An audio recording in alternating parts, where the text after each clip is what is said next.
This is Dormouse03. And I'm Iron Praetorian. Welcome back to Ramblings of Mad People. We haven't done this in a long time, but... Did we do one this year? I don't remember. No, I don't think we did. I think it's been over a year. We do talk about doing another one and then never seem to get round to it. Yeah. It's just one of those things that it's been difficult trying to balance everything over the past year or so.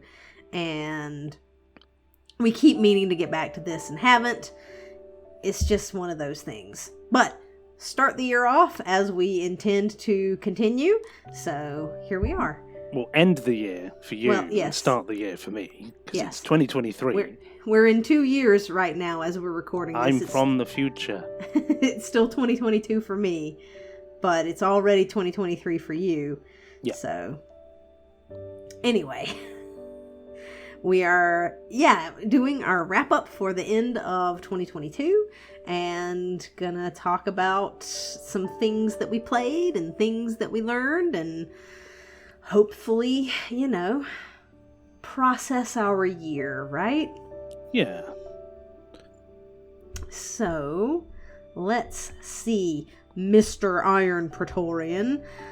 What were your goals for 2022 and how did you do with them?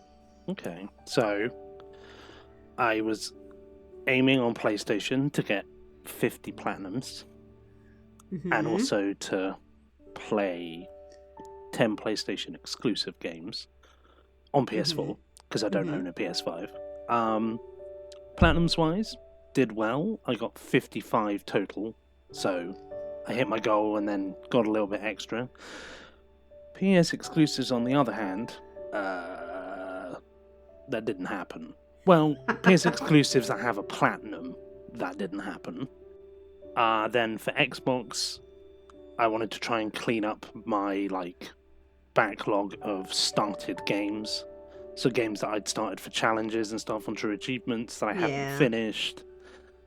So I did the majority of the base game for Valhalla. Assassin's Creed Valhalla for that one. I finally finished up Yooka-Laylee and the Impossible Lair. That was not fun.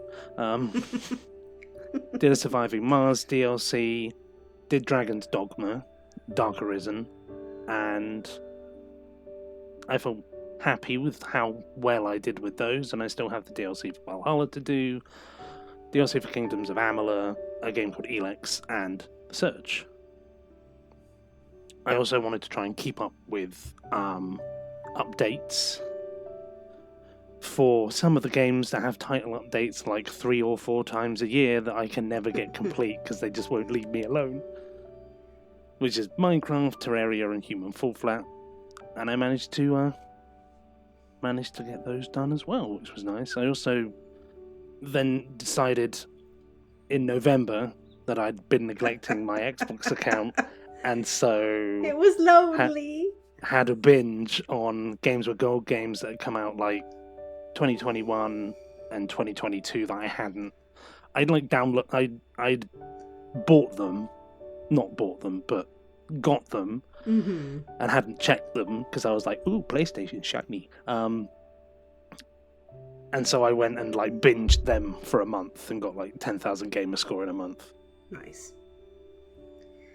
So, overall, pretty well. And just to clarify, you wanted to hit 50 platinums total. Not in a year. Do 50 platinums in a year, right? I got 31 plats in 2022. Nice. So, you started the year off with 29. And you did... No. 9. You started 19. the year off with 19. And you did 31. Yep. Well, I did... Wait. No, I think the math's wrong. I had 24. Wait, no. Because you ended with 55. Yeah. I had 24 plats at the beginning of the year, and I got 31, which is 55, not 50. Yep. Oh, boy. Here at Dormouse03, we can do math good. Sometimes. we can do math good when we are doing the right equation. Okay. Nice. So those were, it sounds like, some good goals, mostly kind of PlayStation centric, but that was your goal because for both of us, our backlogs on PlayStation are much larger than our backlogs on Xbox because we have primarily played Xbox over the past like 15 years. So yeah, it's like less than 20 games for me on Xbox at this point, and yeah. at least 90, if not more, on PlayStation, including PS Plus games. Yeah. So, my goals for 2022, I set some low bars for myself this year. I wanted to hit 400,000 gamer score on Xbox. I was at about 385,000. And so I needed about 15,000 more, and I like smashed that. I got 411,967 over the course of the year, which was almost double what I had intended to do. But yay, I hit the big 400, which is nice. And then I wanted to hit a total of 30 platinums. I was at 18 at the start of the year, and I wanted to hit 30. And I ended up squeaking over that one. I got 32 total platinums, so an increase of 14 over on PlayStation. I also wanted to, I had about 40-ish games on my backlog and so I do my backlog funny. I have a games that I paid money for backlog, and then a games that I got free or are available to me for free backlog. So I separate those things out because I tend to prioritize the ones that I have purchased and paid actual money for over the ones that I got for free as part of Games with Gold or PS Plus Games Pass. So I wanted to get at least 24 games off of that backlog, and I did that. Barely. And with a little bit of cheating. So like we do sometimes. And what I mean by that is I played 18 of those backlog games, which I think was good. I played 18 of those backlog games, and then there were 8 others that I had on my backlog list that I decided, I don't really want to play these games anymore. You know, some things you buy and then and at the time you have good intentions and you think this will be fun, and then as time goes by and it's been sitting there, you're kind of you just don't really want to anymore. Or in the case of some games, you get, you know, like a couple in a series, you play the first one, you don't really like it, and then you just don't have any interest in continuing. So I end up crossing 25 games off my backlog, but 8 of those were ones that I didn't actually play. I just decided I didn't want to play. So that was that one. I had Games Pass this year over on Xbox, which has been really good to me. I wanted to play, I figured, you know, with how much it cost me, that if I played at least 6 games on that service, then it would be worth my money. And so I had a goal to play at least 6 Games Pass games, and I ended up playing 16 Games Pass games. So that one was a real win. And then my last one was a bit of a failure. So I wanted to play DLCs in 5 games: Assassin's Creed Valhalla, Resident Evil 6, 360, Outer Worlds, Horizon Zero Dawn, and Bloodborne. And I did not finish all of those things. So at the time that I made this goal, I finished all of the DLC for Assassin's Creed Valhalla, and then they released more. So that one is kind of a yes and no. I completed that and also didn't quite finish completing that. You completed the goal as it stood at the time. Yeah. But then they, Ubisoft added more to it, and so, yeah.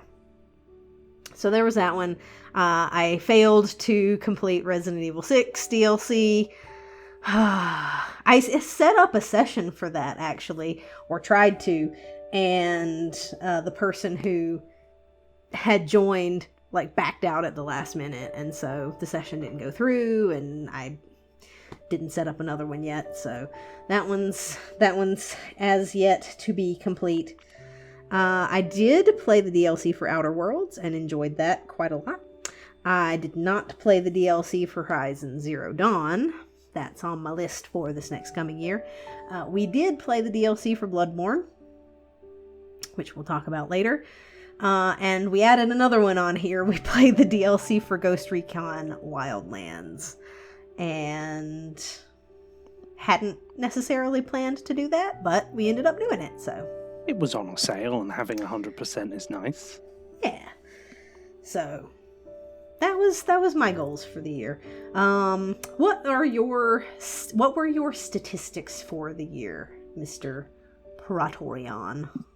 On my PlayStation account, which is Iron War Machine, and not Iron Praetorian, that's my Xbox, I completed 44 games, and I completed, the DLCs for 5 games that I'd already finished in previous years. And those were in, I think, Bloodborne, Shadow of Mordor, Horizon Zero Dawn, No Man's Sky, and another one that I can't quite remember at the moment. Ghost Recon? Yes. That was the other one. The one that we literally just talked about. Just talked about, yep. I mean, it's 1:45 in the morning. It's not your bedtime yet. True. It's true, yeah. And then on Xbox, I completed 19 games and did the DLCs in 5 games that I'd played previously. And those ones were, I think, Minecraft, Terraria, Human Fall Flat, and I don't think I counted Valhalla because I'm still playing that one. Yeah. Surviving Mars was one of the other ones, and I guess that's it. I think I must have included Valhalla in that one. Gotcha. Cool. So that's 44 games on PlayStation plus 5 DLCs. 19 games on Xbox and 4 DLCs or DLCs for 4 games. Because sometimes there's more than one DLC per game, y'all. Yeah, I mean, I think Minecraft has 12 at this point, and that's the one that's just the latest version on Xbox Live. Yeah, that one has 12 DLCs, and then Human Fall Flat I don't think is too far behind. Oh no, Human Fall Flat is ahead with 13 DLCs. Whew. Yeah, it's funny at this point, and we've played a lot of games on Xbox. We have. Just saying. I'm closing in on 400 completed games. And I've surpassed 350 this year, and at this point I have played more DLCs, not for games, but if you count each DLC separately, I've played more DLCs than actual games. So have I. Yep. It's insanity. It's I've played 399 games, and I have 398 DLCs, but I've actually completed only 392 games and completed 398 DLCs. Yep. I have completed 353 games and 430 DLCs. It's just madness. It is. Do you think we're part of the problem? I mean, partially yes. Yeah. Because we go for 100%, and so we play all the DLCs on certain games. Yep. But So we also we've realise shackled that's a ourselves. problem, and that's why we're partially jumping ship to PlayStation. Right. Yeah, I mean, it's a partial. I still love Xbox and playing on there, and that tag is my main tag still. But, just because we clearly have amassed such a history there, it's just, feeling like you have to get 100% in everything, and having more and more DLCs and things being more and more expensive, it's just hard to keep up. So yeah, we've made a rod for our own backs. Yeah.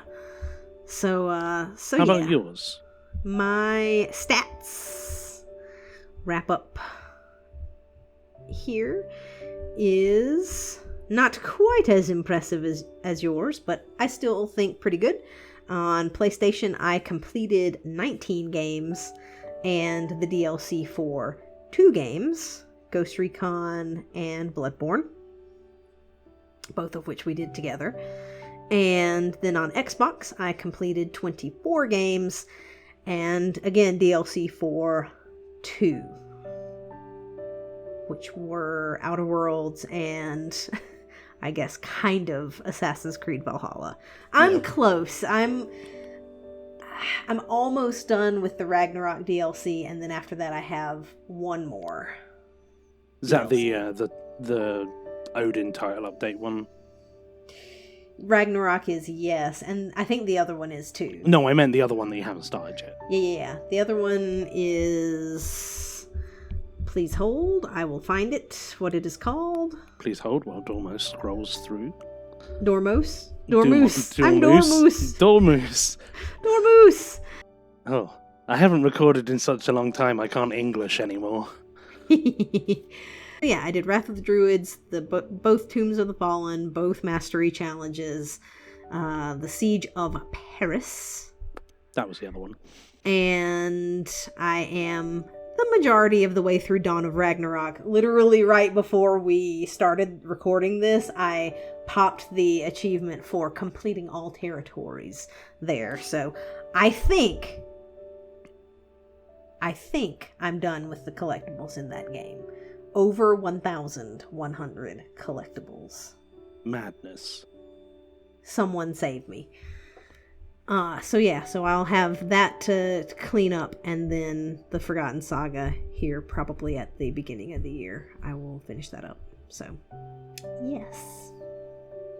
So with all of that gaming that we did, we want to talk about what our favorite things were that we did, at least our favorite new things. So both of us sometimes go back and play, remasters of older games or different versions. And now that we're playing on PlayStation, replaying some of the games that we've already played on Xbox over on PlayStation, So we want to talk about the things that were new this year to us that we played that we really liked. So why don't we go back and forth on this one and start with number 5 for both of us. I will give a caveat. I didn't buy any game that released in 2022. Mm-hmm. So all of my stuff is older. Yeah. But so it was new to you, though. It was new to me, but I'm also putting it out there that I'm not saying Elden Ring was bad, or God of War was bad, or Horizon Forbidden West was bad. It's like I just literally didn't play them. Right. These are not our games of the year 2022 or whatever. This is just games that we enjoyed that we played this year. Yes. So a few of mine did release this year, but I also didn't buy any new releases this year. The couple that are on here for me were Games Pass games. So. Okay. So, number 5 for me is Doom Eternal. Mm-hmm. Tell us about Doom Eternal. I played this as well. Well, as usual with Doom games, the gunplay's really good. The selection of weapons is really good. The story and the lore were very interesting. Goes a bit more into the origins of Doomguy and Heaven and Hell and such.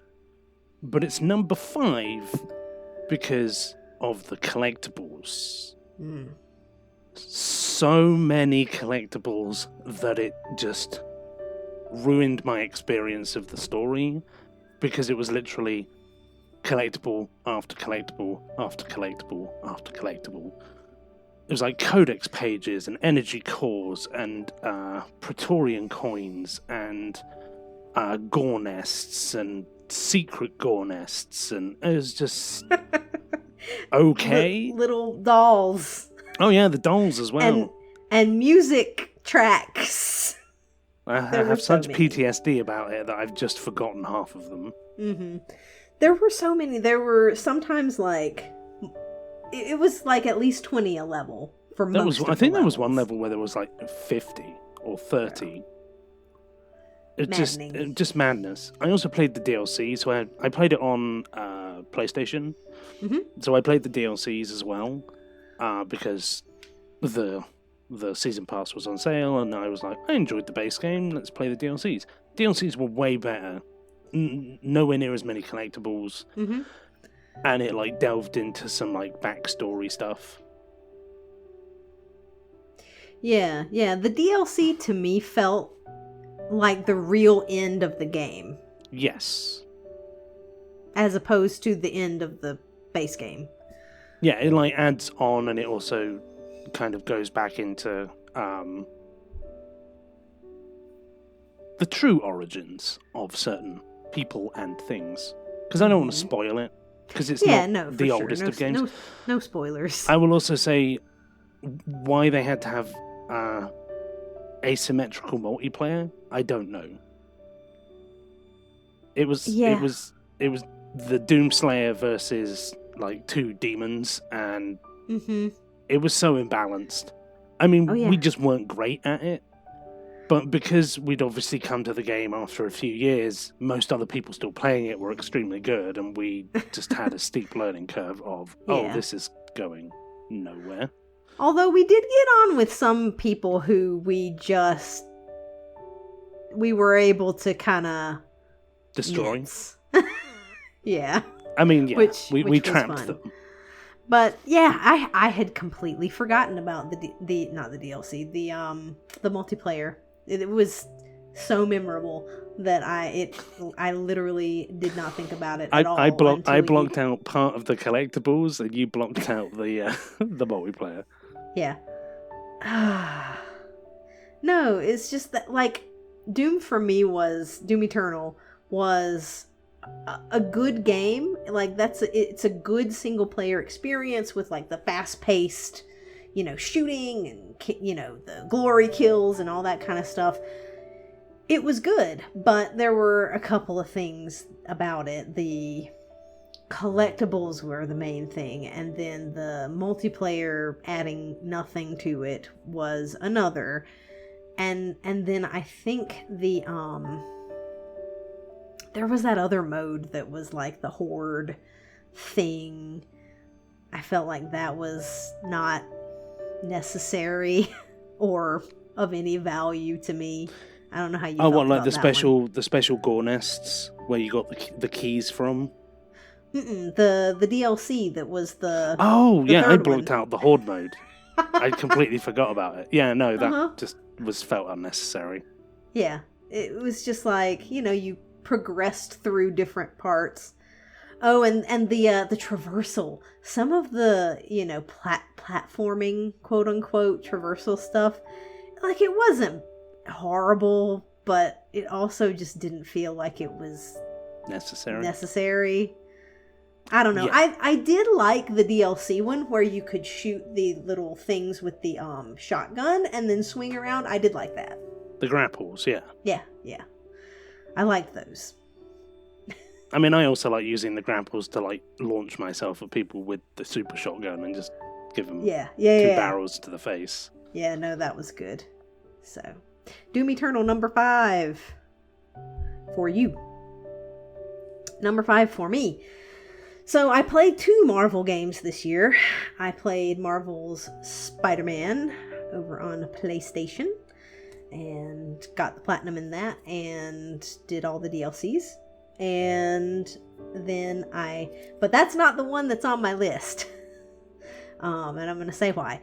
So, the one that is on my list that I put at number 5 was Marvel's Guardians of the Galaxy, which surprised me with how good the story was in that game. This was, I think, closer to the middle of the year that I played this, and I did Spider-Man closer to the beginning of the year, and so I guess maybe Guardians is the one that has the recency effect for me. But I don't know, like, Spider-Man was really good, but I think I overall like the characters better in Guardians. It felt like it had really good humor. I didn't hate Star-Lord the way that I do in the movies, you know? And the mechanics worked really well. It was just fun. It didn't have too many collectibles.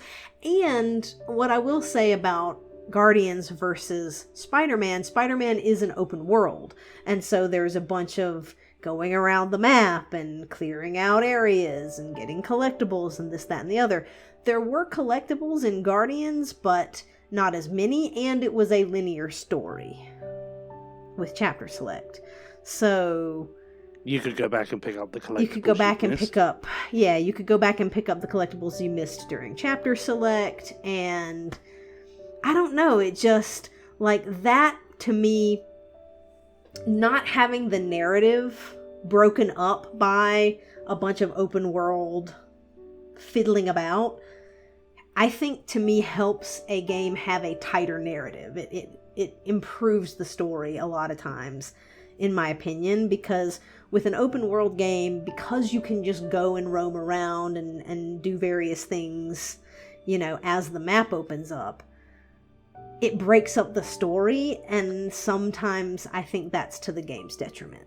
Yeah, so I definitely find that in things like Skyrim, where I'll go off and do every side thing first and then finish the main story, and I'm like, what was going on? How far did I get? Who are these people? Yeah.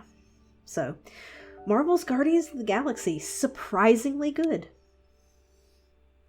Okay, number 4 for me was Bugsnax, which I played on PS4. It gave me very Viva Pinata vibes. If anyone has played those games on the 360, it was a bunch of like cutesy characters, and you have like a town where you're trying to figure out what's going on Bugsnax Island.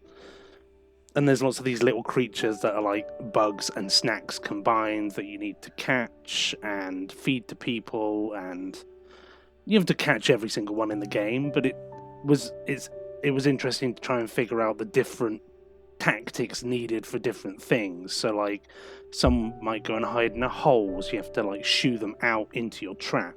Other ones would pick your trap up and run off with it, so you couldn't trap them. You had to wait until you got this like a different type of trap that would knock them out, so you could pick them up. And then you do different quests for different people when they'd want different bug snacks, or like a picture of a bug snacks doing a certain thing. The main story was interesting. It went in a direction I didn't think it would go in, which was fun, kind of. It was interesting. It was. And they gave you like this little slingshot with a bunch of different sauces like ketchup and ranch and cheese, peanut butter, chocolate and chili, I think was all of them. And you could use that to different effects. So some things would love them, some things would hate them. You'd also get this little like launchpad thing as well, where some of the bug snacks were on fire, some were frozen, and so you'd have to figure out a way of like warming them up or cooling them down. And yeah, it was fun. It was cutesy and fun, and would recommend. Yeah, nice. Let's see. Number 4 for me was The Surge. Number 1. The first one. I was pleasantly surprised by how good this was. I I knew that it was supposed to be kind of a more futuristic Souls-esque game. And it was exactly that. It was the sort of Souls-style combat, but with a futuristic twist, so that it was sci-fi versus fantasy. And it also had this mechanic where you could cut the limbs off, so you could target different parts of your enemy's body and focus on that specific part, and if you did enough damage to it, then you could get a little prompt to be able to cut that part off. And that was how you got upgrade parts and various things. So if you needed parts to upgrade your leg armor, you would want to try to cut off people's legs so that you could get the upgrade parts for leg armor stuff, right?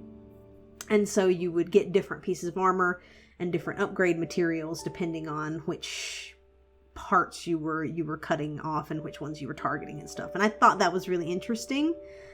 I think the story was also really interesting. And, you know, as opposed to the Souls games, you know, it had a story that was clear, right? It was a narrative more than obscure lore. An obscure lore and sort of unclear objectives, which is not necessarily a complaint. I do really like the Souls games, you know, but it's more about the gameplay and the atmosphere for me than it is about the story and the lore. I don't really dive or get into that a whole lot.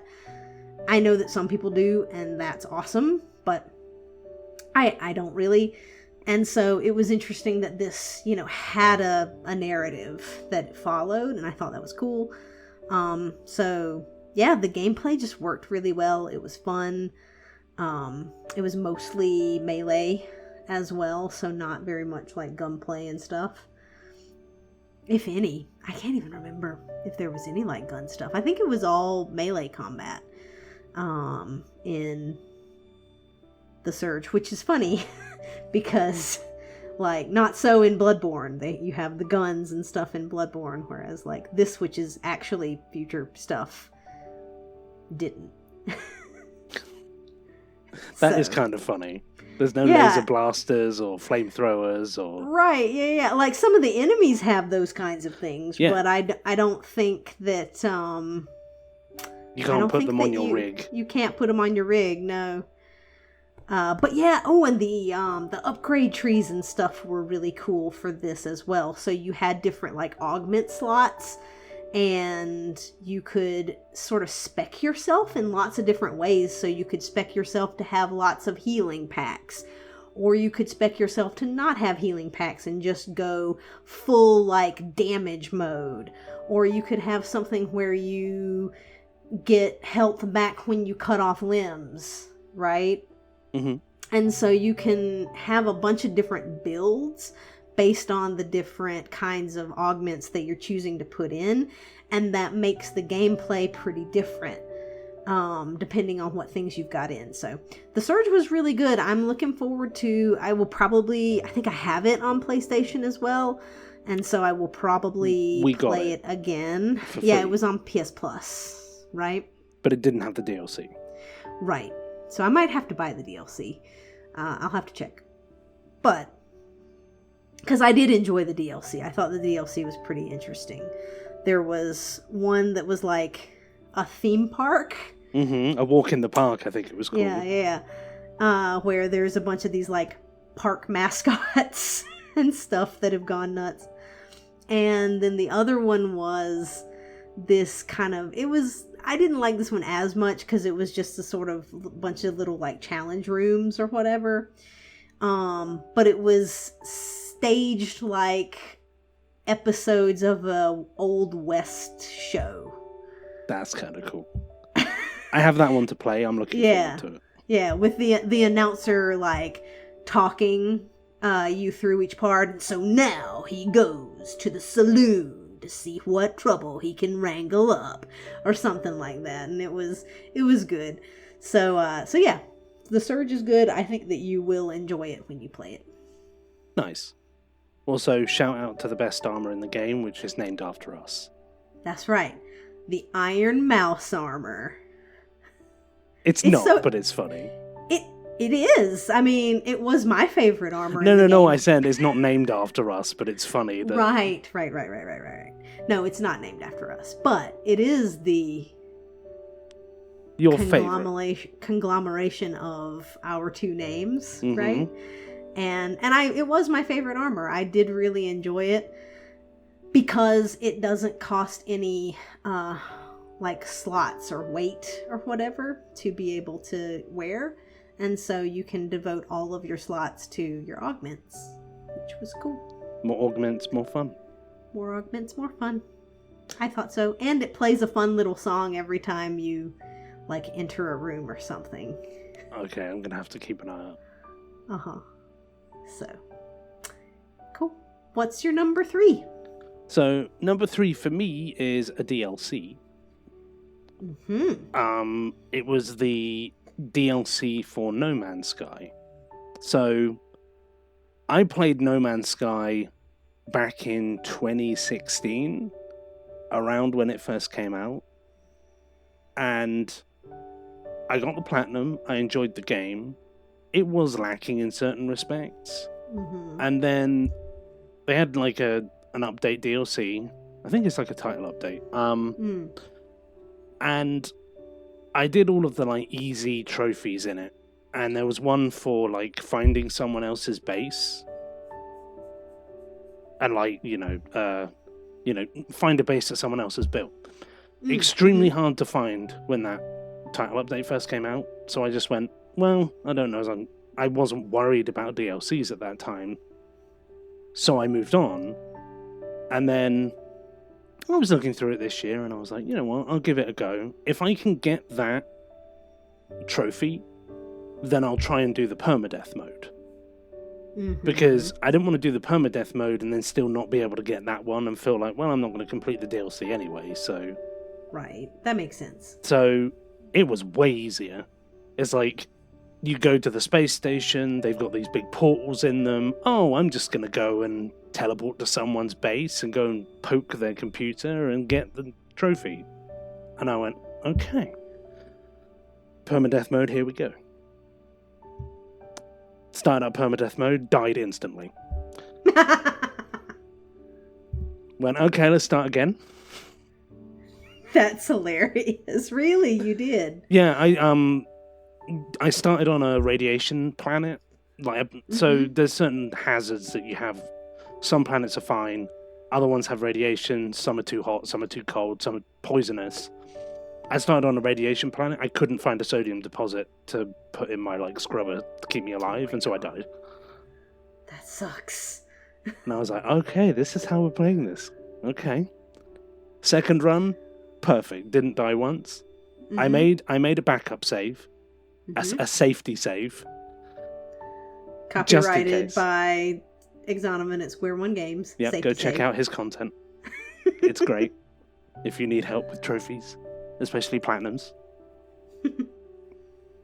But yeah, so I made my safety save, didn't need it. Went through without dying, completed in 6-7 hours. And I really enjoyed it. I felt like, so this is what the game was supposed to be like when it released, with all the hype. But it was that problem of, you've got to get the game out. Okay, we've got the game out. People don't like it because it's not what you were advertising. Just give us 5 years. It'll be fine. Right. It'll be fine. It'll be good in a couple of years after 30 patches. And that was actually true. For a change. Where the game actually did become... That's not right. Did become... My English was bad tonight, okay? It became a good game. It has several different main story plot arcs that you can follow. There's the Atlas arc and the Artemis arc, or you can just go and explore. You have to get different drives to be able to get to different systems. So I was trying to get to the center, because the permadeath mode is you have to get to the center of the galaxy. Yeah. And there's a cheeky way of doing it, which is you get a bunch of like map credits to be able to buy star charts to find a planet that has a warp gate on it. Mm-hmm. You need to find one symbol for that warp gate, put it all in as the same symbol, and it errors the gate so you can go through, and it puts you 8,000 light years away from the center of the galaxy. Huh. So you skip like, I don't know, 200,000 light years of space. That sounds like a lot. It is. Because you can only jump, I think I was jumping maybe 2,400 per jump. Mm. So it would have taken like 100 jumps to get Yeah. that far. So that made it way easier. Nice. But then I realized I couldn't get any further because the stars in the system were red, purple, or green, and you needed a special upgrade to get that. So I had to backtrack, follow the main quest enough to be able to get the upgrade to go and go to a red star to be able to then get another upgrade to go to a green one and then a purple one, and then I was able to go to the end. And I was sat at the end going, why can't I get to the galaxy center? I was on the last planet. Mm. You had to hold the stick for 30 seconds to direct you to the core and then go. And I was like, well, that doesn't tell me anything anywhere that's what I have to do. I thought it had broken. I was like, I'm right here. How can I not get through? I've got all the fuel I need. Exactly. You're like reaching. So near, You're but like so Frodo far. reaching for the ring. So I looked up like a YouTube video and went, really? That's what you have to do? Thanks for the heads up. That like sense of panic of, oh god, what have I done wrong? But no, I really enjoyed that DLC. And it felt like, you know, kudos to the developers of actually sticking with the game and getting it to the point where it should have been when it released. But also, don't release your games too early. Yeah. Unless they're early access, and people fully understand that they're early access. Right. Because it was not posited as as an early access game when it released. It was like, this is our game. Don't you like it? Please give us your money, thank you. Yeah. Yeah. That has become a really bothersome trend, right? Yes. But, hey, kudos to you for doing permadeath mode. Thank you. They're not easy. And for getting that done, and I'm glad that you enjoyed it. Thank you. So what was your next, what was your number 3? Oh, my number 3 was actually a game that released this year, believe it or not. What? It was a game called Tinykin. I watched you stream this. Yeah, so it was one of my test streams. And so it's like Pikmin. I think I've never played a Pikmin game, but I've seen very Pikmin some of them to me. Right? It was kind of like Pikmin, but like with some more platforming and stuff like that. And so you are a person who is in a world, like you've traveled to a different planet. The story was a little bit weird. I would say it's one of its weaker elements, the story, but everything else about it is amazing. But the story is that you're a human from another planet that is not Earth, and you think that humans came from a different planet, and so you set out to try to find more humans. And you end up landing on this planet where everything is bigger than you are. And so you're a little person, like a small bug-sized person in a house. And so all the furniture and little doodads and stuff like that is bigger than you are. And you talk to the bugs in the house who are sentient. And so little praying mantises and ants and beetles and things like that are in the house, and you kind of talk to them, and you get little quests, side quests from them, because they're trying to build up their home and do things like find different little objects and stuff, or turn the power back on in a certain area, you know, unclog the sink, stuff like that. There was one objective that was baking a cake, which was really funny. So I watched you do that this. Yeah. So you do these little objectives for the bugs in the house, and you go sort of room by room doing different things, and you have these little things called tinykin that are the little like Pikmin looking things, and they hatch out of eggs. You kind of smash through the eggs to hatch them, and then they all sort of are attracted to you, and so they gather around you, and they can help you do different things in the levels, like carry things that are too heavy for you to carry on your own. It'll be this little colony up underneath it, and they'll carry the thing. Some of them they stand on each other's shoulders, and so they help you get up to a higher place. Some of them will form little platforms that you can walk across, and some of them form little electric circuits with things, so turning power on to certain objects and stuff like that. So it's a little like puzzle platformer thing, and you slide around like you're skateboarding, but it's on a piece of soap. And it's just charming and cutesy and fun. It's one of those little sort of like Banjo-Kazooie-esque type games. It reminds me a bit of the like Toy Story 2 game on like PlayStation, original PlayStation. That's cool. Just because it's like in a house. Yeah, and everything's bigger and... Yeah. Yeah. Like there's certain levels in that where it's like you're in the kitchen, like you're in the bedroom and the kitchen, and then you're out in the garden and so on. But it just gave me the vibes of like, oh yeah, I remember like being tiny and right, yeah, everything being big. It was just, and the mechanics were really good. Like everything worked the way that it was supposed to. It was smooth.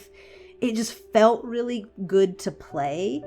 I really liked the art style, and it had a ton of these funny references to things. And so it would be references to a bunch of like, other video games and comic books and popular media and stuff like that. So little like some of the characters, some of the bugs would be named certain things that would be, like an homage to something that you might recognize, which was one of the cool. Rhino Beetles like Arnold Schwarzenegger or like Rocky or something. Yeah, one was Schwartz or something or another, and they had that kind of like "I will pump you up" kind of like accent, right? The way that they talked, and so it was just good. It was super fun to play. I thought that the game just played really well for me, and I don't always like platformers and stuff like that, and so, but this one just, I don't know, it just hit it for me. So I would definitely recommend that one to you. I think you would enjoy that. Yeah, it's on my wish list. Yeah. And for anybody else who enjoys those style of games, this one, I don't think you'll be disappointed in it. Number 2 for you, yeah? So number 2 for me is the Old Hunters DLC for Bloodborne that you and I both played together. I will say that I preferred it to the actual main game. I liked the areas better. I thought the enemies were cool. It's like the Lovecraftian-esque weird port town kind of vibe, and all like strange fishy type beings. Yep. I thought the bosses were good. There weren't too many extra collectibles. I think we just had to get like the different weapons.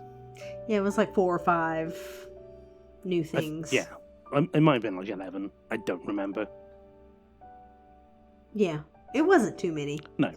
And we also got to fight what most people say is like the toughest boss in any Soulsborne game, which is Orphan of Kos. Mm-hmm. Took us 2 tries? Yeah. I mean, we were over-leveled, probably. Yeah. Yeah. And also there was 2 of us. And there was 2 of us. We have experience with the Souls games. So we quote-unquote played it on easy mode. Yes. As any good, Soulsborne player will rag on you about, because, everybody else should dictate to you how to play. And didn't just use visceral kills? Scrub. Yeah. Yeah. But no, I actually really enjoyed that DLC. Mm-hmm. Yeah, I did too. I like you. I liked the atmosphere of it a lot. I liked that sort of sea type theme in the area, the sort of end area. Yeah, the fishing village part. Mm-hmm. Yep. I thought that was the best aesthetic to me in the whole game. So, yeah. Good stuff. What about number you on 2? Number 2? Yeah, number 2 for me was Cyberpunk 2077, Hey. which, yay, a year later, a year after it released, I think. I played it over the summer, and I didn't experience any bugs or glitches or anything like that, so I had a good experience with it.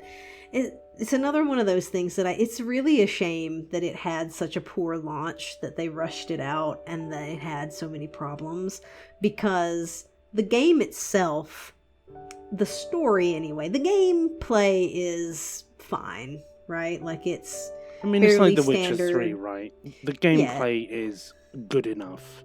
Right, the gameplay is good enough. Yeah, the gunplay is fine. I would say it's akin to Fallout, right? It's nothing that's gonna blow you away from a first person shooting point of view, but it was decent. And the driving mechanics and everything are fine. Everything mechanically works all right. The level up systems and the customizing your person and your weapons and your armor and all that stuff is fine. But the story was so good. It surprised me, honestly, how good the story was. I really, really enjoyed it, and I'm looking forward to the DLC that they're going to release, although they may only be releasing that for next gen consoles. This is one that I will probably play again on PS5 or Series X, whichever one I get first. I probably will play this again because I'm interested to see, the higher fidelity and whatnot, what improvements and stuff that they made to it. But I just thought the narrative was quite good. It had some nice branching choices and things. Several different endings. I think there were 4. Yeah. Or 4 main ones, and then branching ones, and then versions of those. Yeah, and branching versions of them, or and then I think there was a secret one that I didn't do because I didn't have quite, unfortunately, high enough affinity with Johnny in order to get the secret ending. So I missed out on that, but you look up a YouTube video or whatever and see what you missed. But I thought Keanu Reeves was really good. I thought that the voice actress that did V, the female V, was really good. I just liked it. I thought it was fun. Yep. You recommended it to me and also bought it for me for my birthday. I did. That may be my first plat of 2023. But we shall see. We shall see. Yeah. Whenever you get to it, I feel confident that you will enjoy that one. I would like to play it sooner rather than later, because it just sounds like a game that's right up my street. But you also recommend that I play as the male character. Yes, because I think there are different, because we like our romances in games. We do. We do. It's not like the only thing that we play for, but we enjoy that aspect of it. And the person that I think will be most appealing to you is only romanceable by male V. So that's why. Fair enough. Yep. So my number 1. You're number 1.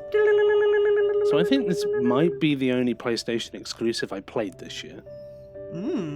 Because some of the other ones were exclusives in the past, but are no longer. Like Bugsnax used to be, but isn't. And No Man's Sky used to be, but isn't. And I said technically Bloodborne, but it was only a DLC.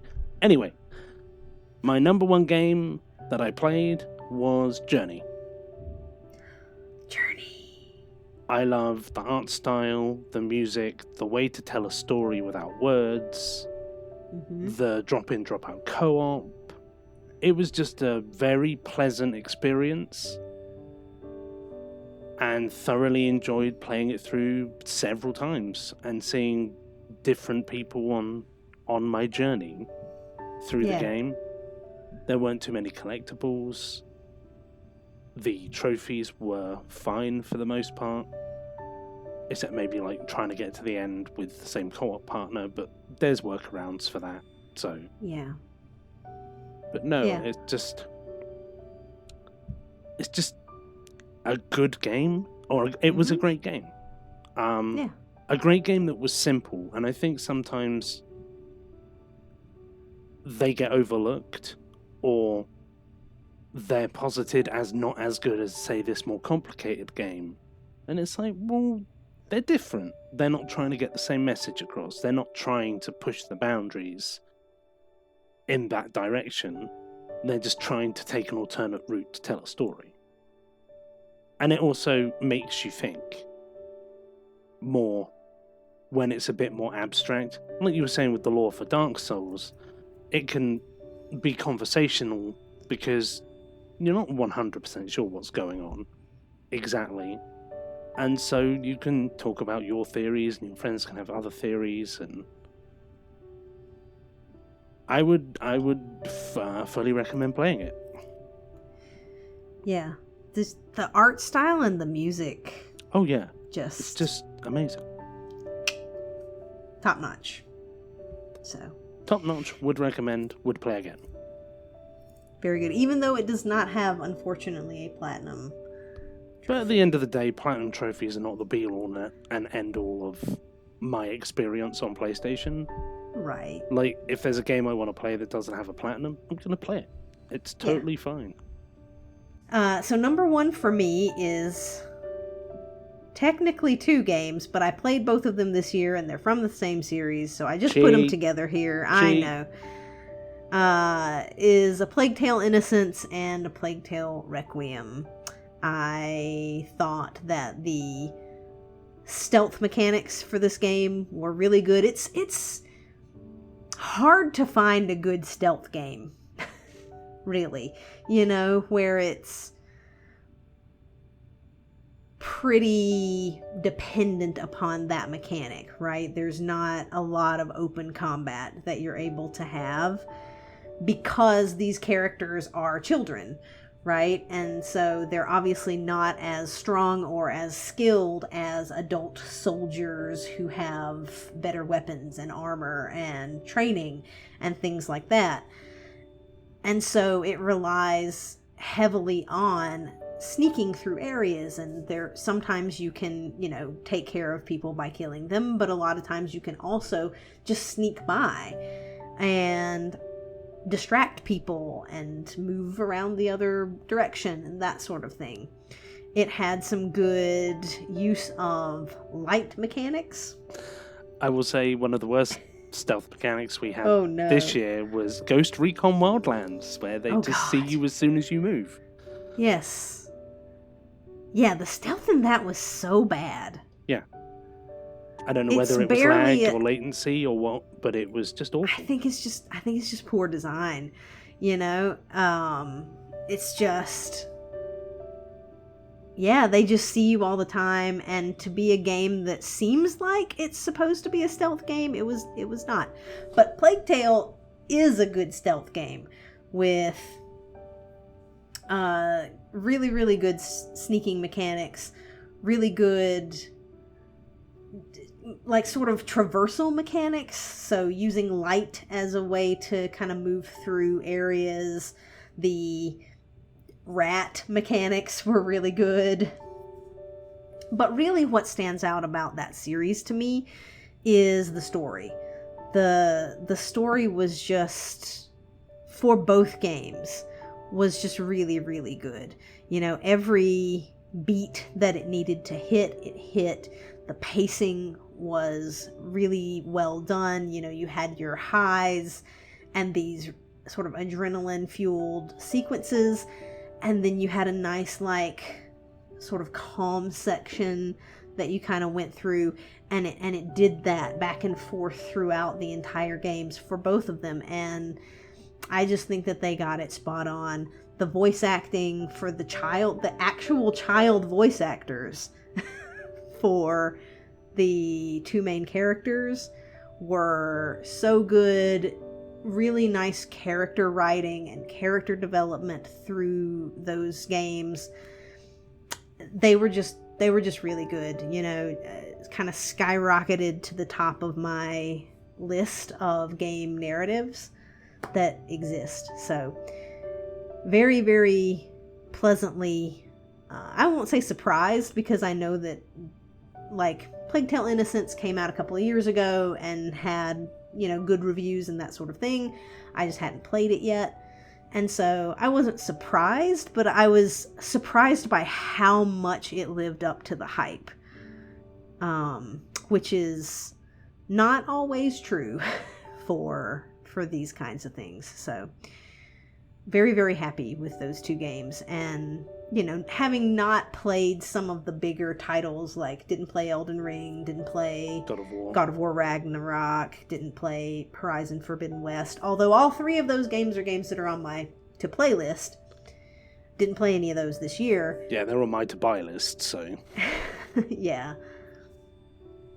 I have Horizon Forbidden West and God of War Ragnarok, which were gifted to me by a very nice person who watches my channel. So I'm not going to say that person's name so that people won't spam them, but thank you very, very much. You are very awesome. I appreciate those so much, and they are definitely on my to-play list for next year. But having not played those games, you know, Plague Tale Requiem was absolutely my game, quote-unquote, game of the year for 2022 of the new releases that I played. So I will give an honorable mention, as you technically had 6. Yes, go for it. I will say that It Takes Two was a very enjoyable co-op experience for the both of us. We streamed it on your Twitch channel. I think the VODs are up on here, right? They, not all of them yet, but they're gonna go up. Yep. It is very nice to have a dedicated co-op game that is just meant to be co-op, because for us, over the years, we find it difficult sometimes to get games where it's like, we're playing this game co-op, but it only counts for one of us, and so we have to go back and replay it, or the co-op doesn't work properly, it isn't easy to match up. Like, Dark Souls has got better, but in the days of Dark Souls 1 and Dark Souls 2, where the password system, it was a ring-based thing, it wasn't great, and so trying to match up sometimes was difficult. It's really nice to just have that experience where we can just get in together and play, and the connection was good. I really enjoyed the story, I liked the mini-games, it was cutesy, it was an interesting way to like work through a situation that's difficult in many people's lives with divorce. I felt it slipped up a little bit at the end with the final chapter, but we talk about that in the playthrough itself. But I will say, you know, overall, it was a very good game, and I thoroughly enjoyed playing it with you. I enjoyed playing it with you too. And I agree. It was a fun game. I'm still very sad that we didn't get the Clockwork Mousie's cheese. Yeah. That poor clock. I wonder if he's still chasing it. No, I went after the post game and cut the rope. Ah, gotcha. Good. The Mousie should get his cheese. So some good games I think that we played, you know? Both new games and games that were new to us. Some good stuff. So, that brings us to our next topic of conversation, which is, are you happy with your gaming for this year? What do you think? I think for me, it's yes and no. Like, I'm happy that I made a good dent in my PlayStation backlog, but I am kind of sad that I didn't really do any exclusives.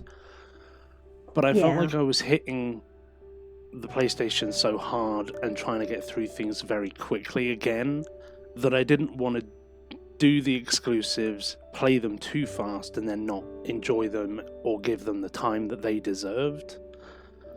And I very much fell back into that old, like, just trying to chase numbers kind of mode, where it's like, I'll get some plats, I'll get some 100%, I'll get some DLCs, and you just machine your way through things, and you get the, like, endorphin hit of, like, yeah, I got my plat, or I got my 100%, but then as soon as you're finished, you're on to the next thing, because it's like, oh, time's wasting, I need to get on and get more things done. And I think also with PlayStation, because we're so far behind our Xbox, we kind of feel like we're like the babies, as it were, because we only have like 30 plats or 55 plats, and other people who have been doing this for longer obviously have like 80 plats, 100 plats, and coming from our Xbox point of view, it's like we've suddenly gone from 400 completed games, close to 400 completed games, 350 completed games, to like being at the bottom of the pile. And it kind of, I think sometimes people treat you as if you're not as good a gamer because you're not up there, if that makes sense. Yeah, no, for sure, people do. They look at your number and go, oh, well... Right. You know, you aren't really into video gaming. And it's like, but I have this whole other thing. I once had someone on TA, and I said, oh yeah, I have like nearly 100, like I have 99% completion. And they were like, oh yeah, but you only have like 100,000 gamer score. Like, you know, when you get to like my level of like 300,000-400,000 gamer score with that, then you know, that's an accomplishment. And I was like, right, so you're belittling my completion percentage because I don't have as much gamer score than you do. Hi, I'm over 400,000 gamer score now, and I still have a 99% completion record. Good enough? Oh, I also overtook them as well. That's funny. Yeah. The things that people look at to say, oh, well, I'm better than you because it's immense, right? Because people will look at different things. Number of platinums, number of completed games, number of games that you've played, your completion percentage, how many ultra hard trophies do you have according to whatever website, right? PSN profiles. Not even, you know, based on the PlayStation itself, but based on this site, you know, you're less than me because of this, or you didn't play this specific game. And it's like, I switched to PlayStation to try and escape that on TA, but it's just everywhere. I think it's just the nature of this platform that we find ourselves using for our entertainment, is that it just garners people with a false sense of what I'm doing or what I deem to be important is the most important thing to everybody else, and they should measure up to me. Right. Yes. Well, and everybody has to be better than other people. average, right? Which is impossible, right? In everything. Right. You're not going to be better. Like, everyone isn't better than average because that's not how statistics works. So yeah, I feel like I've done well, but I also fell back into old habits that I was trying to be better with. And so what I've done is I've bought a couple of notepads. One of them's got Dark Souls on it. One of them's got Skyrim on it. I'm going to use the Skyrim one for Xbox, and I'm going to use the Dark Souls one for PlayStation. And I'm noting down my goals so that I can have them like available to me rather than having to look them up or try and remember what I came up with, to try and stick to that better. And I feel like having it in a physical medium helps me because it's just kind of there as a reminder, like you can see it while you're playing rather than having to dig it up in some file somewhere. Yeah. And it's a psychological thing, right? The physical act of writing something down helps you remember it. And the physical act of crossing something off or checking something off feels a whole lot better than like clicking a button. Yes. It just does. It's tactile. So, so yeah, that's my that's how I feel with gaming, especially for PlayStation. Xbox I neglected for a long time and felt like I needed to make a push with my games with gold backlog to actually feel like I did something, because I pay £50 a year to be on Xbox Gold, and I was like, have I really done enough to warrant paying that money this year? And I felt like I hadn't. And so going back and playing some games with gold that were free, even though they weren't, I'd say half of them were good and half of them were mediocre, I felt like I'd actually made it worth my time, worth my money to still be subscribing to that. Also, I have a bunch of free games that I got over the years that I would like to keep and not lose if I drop off Xbox Gold. Right. So you want that to be an investment that was worth it. Yes. And I feel like it was with doing that 10,000 gamer score in a month, and the majority of those being games with gold games. Nice. So, on a scale of 1 to 10, 10 being the best, 1 being crap, how do you feel about your year this year? 6 or 7, I think. Yeah, I would say I'm maybe a little bit happier with my year than you, or I'm maybe at a 7-8 for happiness scale this year. I think I'm mostly happy with what I was able to achieve. I think I would have liked to have gotten through more of my PlayStation backlog. When I made that goal to get 30 platinums, I kind of thought that I was lowballing it, because I really kind of expected to get more than that this year, but I didn't. And, part of that was because some of the games were a little bit longer. Part of that was because I was splitting my time pretty equally between Xbox and PlayStation. And part of that was because I was doing other things. So there were lots of reasons for that. But I would have liked to have gotten through more of that PlayStation backlog. But all in all, I hit most of my goals. I played some really good games. I enjoyed playing together with you when we had our co-op games that we played.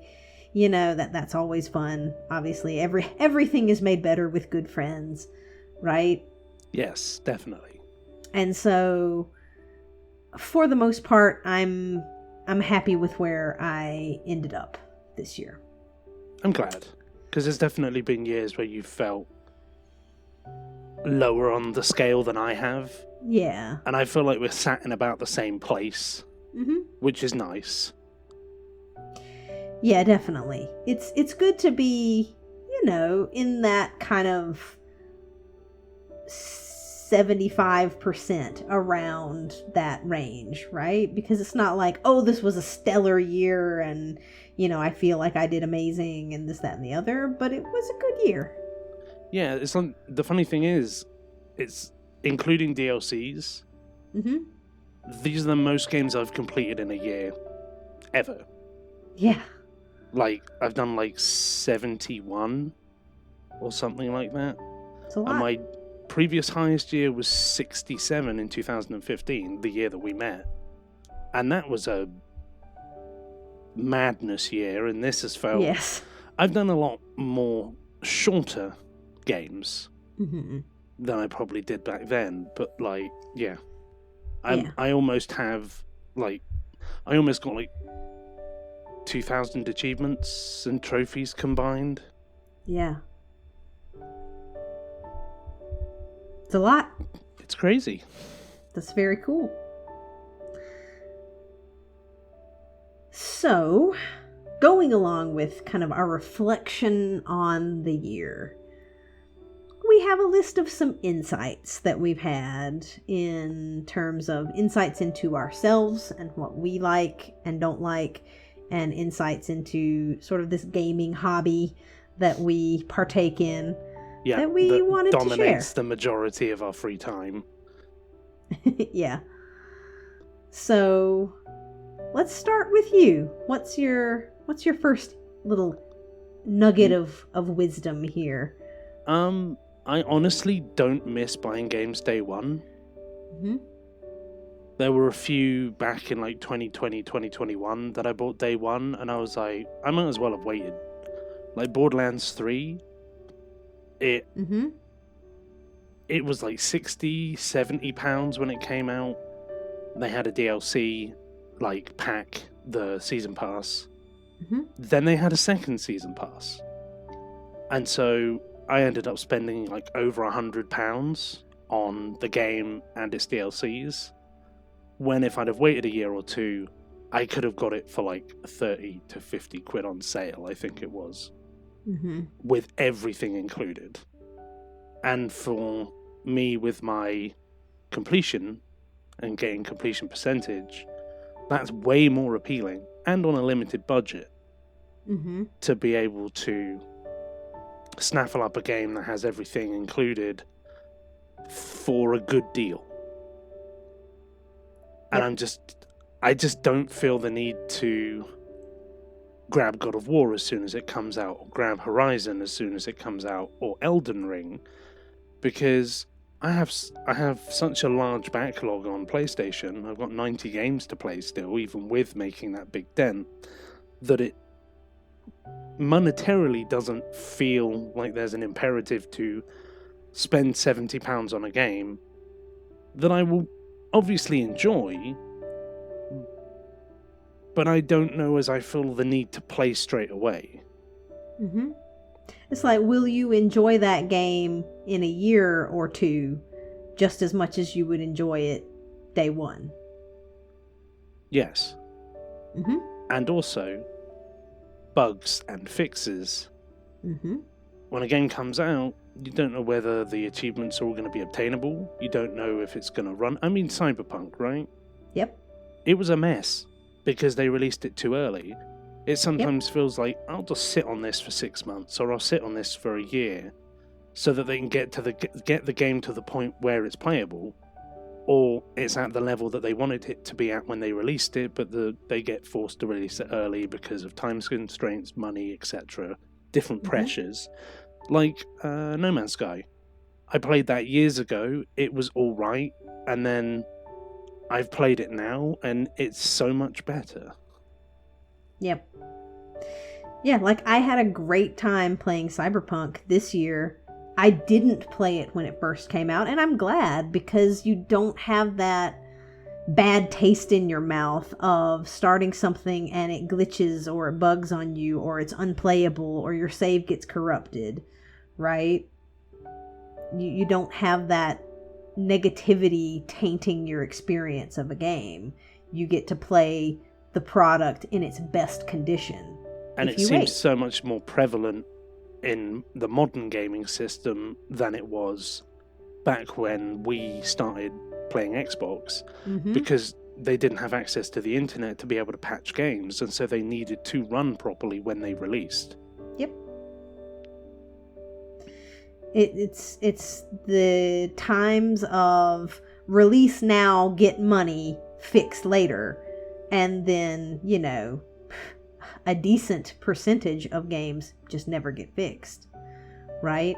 Yep. And so it feels like you said, not buying games day one, waiting 6 months or a year, and then you get it for cheaper. You get the editions that include all of the DLC that have released, and you get the best version of the game that has gone through patches and fixes to the point where it's now the best version of itself. It's a win-win-win-win-win, right? You just might get the story spoiled, and that's just the price you pay. Yeah. And you don't get to be a part of that, like, the buzz around a new release, right? Where everybody's talking about it. But that's really the only downsides. Yeah. And to be fair, like, if a story's spoiled for me, it's not the end of the world. Mm-hmm. I just kind of take that off to, oh, well, I waited, and so I bumped into a plot point somewhere. It happens. You can't expect the world to hide it from you for like 3 years. Right. Yeah. But yeah, that's one of the insights I've come to over our decade of gaming on, Xbox 360, Xbox One, PS4. Yep. All right. The first thing that I wanted to talk about, my little nugget of wisdom, is it's more of a personal thing for me. I have discovered and come to the conclusion over the past year, really over the past few years, but I really noticed it this year. I do not like following walkthroughs on a first playthrough of a game. That's one of the things that I do sometimes in order to try to maximize my time, right? Like, because I didn't have as much time, I wanted to get through a game on a first run instead of having to replay it. And it really just makes the experience negative. You end up spoiling yourself as you're going through. You end up splitting your attention between the game and the walkthrough. And so I would find myself playing the game, and then when a cutscene would happen, I'd be looking at the guide for like what's next. And so you miss the cutscene. And so you miss the cutscene. And it's like, what am I even playing this game for? Because my number one thing that I enjoy about gaming is the story, right? The story experience. And if I'm missing out on that in favor of trying to get through the achievement or trophy list faster, then I'm completely missing the point of gaming and just ruining it for myself. And so I think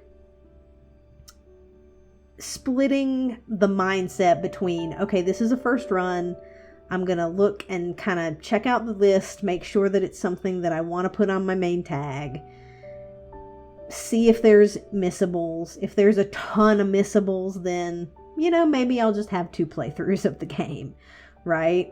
If there's only 1 or 2 missables that are tied to certain specific things, then I'll maybe look at a guide or 2 for those types of things. Yeah. But for the most part, play through with a pure playthrough at first and then go back and clean things up. It's a much, much more enjoyable way of playing, and I've done that with the last, several games that I've done over the past few months, and I feel so much better about those experiences because I'm not trying to live in 2 worlds at the same time. I think what also can help is if you do like a first run without the guides, when you come back to do the second run with the guides, you know the game better, you've played through the areas, you know roughly where things are, rather than checking the guide every few seconds because it's like, you need to go through this door. Okay, I go through the door. Oh, now I need to go behind these boxes.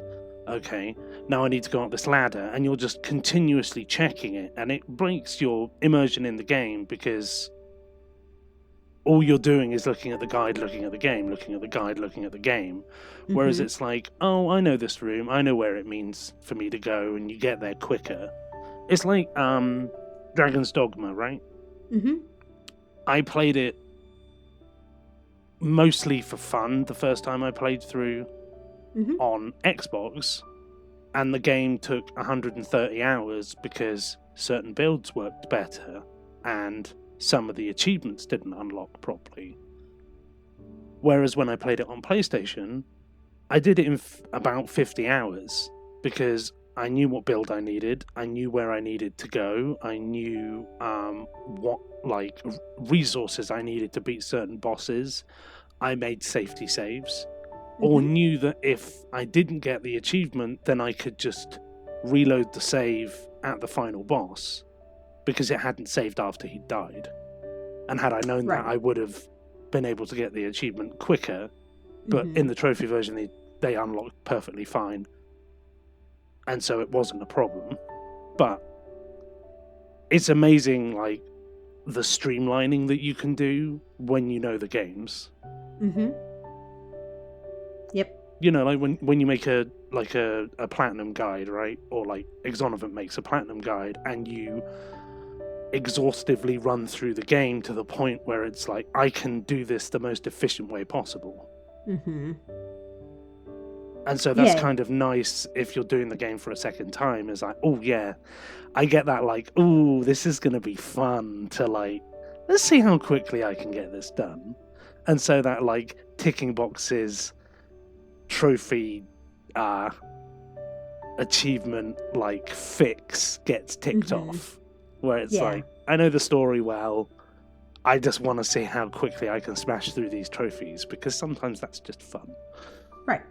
Yeah, and when you look at an estimate for, like, how much time it's going to be to complete this game, it's like, sometimes I guess I look at that incorrectly. Like, I look at it and think, well, if I don't, this estimates, 50 hours to complete this game, and if I don't get everything on my first playthrough, then it's going to be another 50 hours, but that's not true. No. Right? Like, you will have already gotten some of them on your first run, and it's, like you said, it's not going to take nearly as long to play through again when you're doing your achievement or trophy hunt. And it's that, like you said, sort of separation of the mindsets, where it's like the mindset that you go into when you're trying to enjoy a game for the first time is very different from the mindset that you have when you are achievement or trophy hunting for that game. Yeah. And instead of trying to do both things at once, which sort of negatively impacts both of them, separate your time.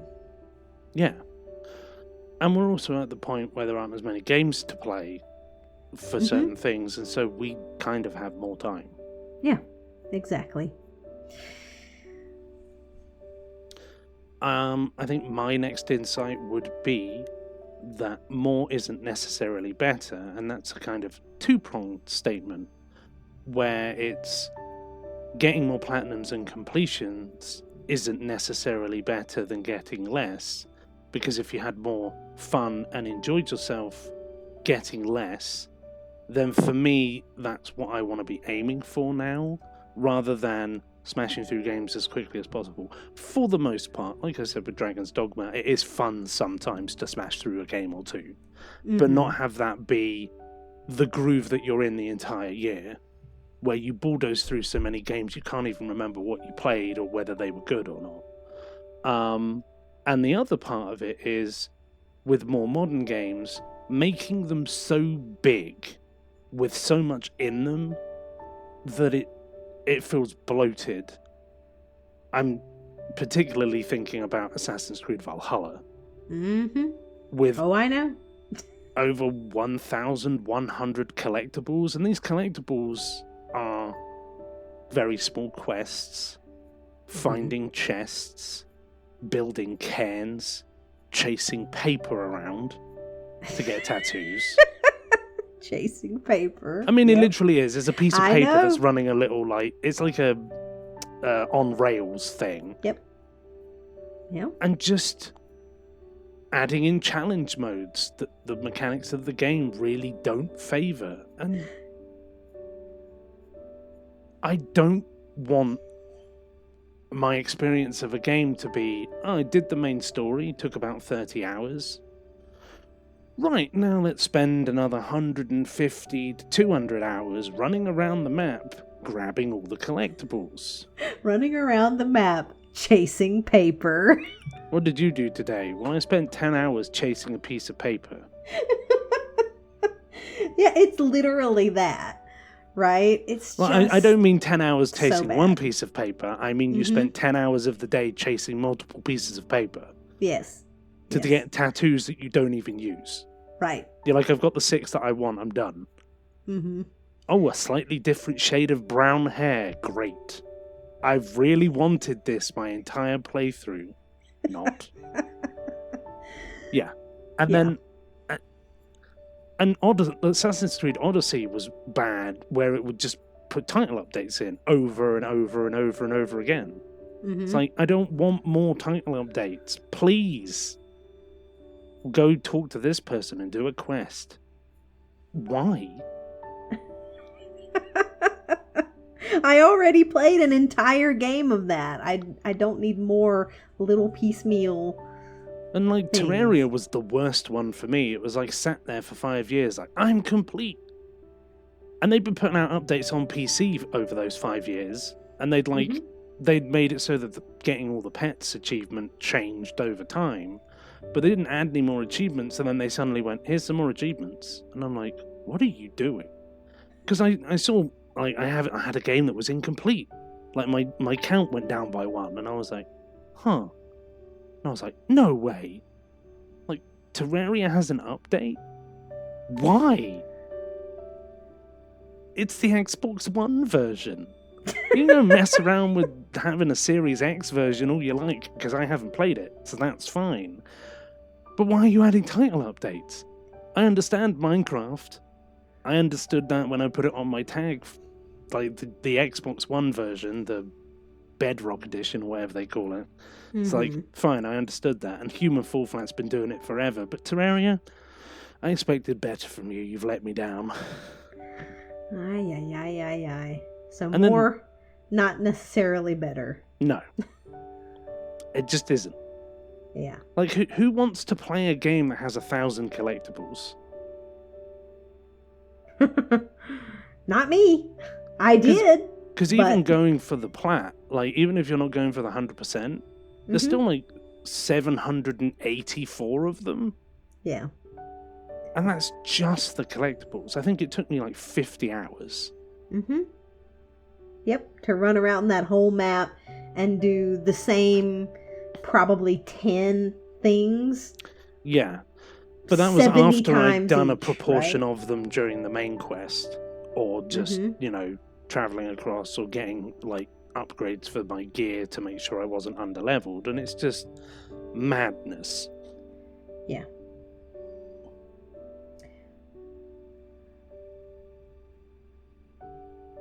The next thing that I learned this year is that I am very, very tired of having other people dictate how I play games. Now, there's a few different aspects to this, right? But be it friends, media, developers, YouTubers, streamers, Everyone. people on forums, whomever, right? I'm really, really tired of hearing this phrase like real gamer, right? Or real because- games.